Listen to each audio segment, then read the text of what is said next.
Bila kita nikah gantung, ada perbatasan aurat tak antara kita dan bini kita.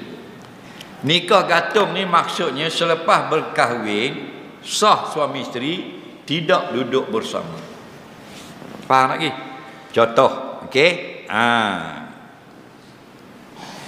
Orang surah Haji Yaakob nikah dengan surah Haji Mak Zing. Okey, dia main surah saja. Okey? Tak surah, tak main. Okey? Nikah bila? Nikah tadi lepas duana ni Masjid Haji Yaakob ni. Okey? Lepas nikah tak lagi duduk bersama. Bila duduk bersama? Minggu depan. Tu panggil nikah gantung. Faham? Lama mana gantung? Seminggu. Maknanya tidak lagi duduk berdua-duaan. Walaupun sudah halal. Faham lagi? Gantung dulu. Tu gantung.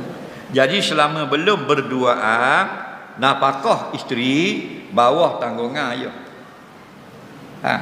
Okey. Bila sudah berdua dalam bilik ke, dalam lawi ke, dalam mesin kisah seming ke, tak ada kira dah, dalam bolong air ke, dalam laut ke, dalam gua, berduaan. Faham tak lagi?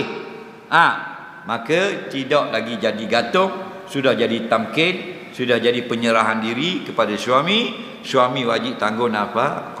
Jadi selama gantung ini tidak ada aurat juga. Faham lagi?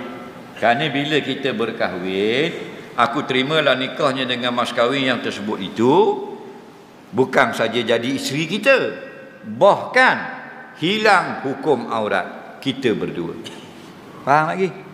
Suami dengan isteri sebelum akad nikah ada aurat. Apa makna aurat?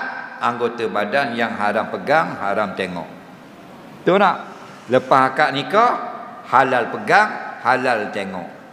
Tidak ada aurat dari hujung rambut sampai hujung kaki. Soalan seterusnya.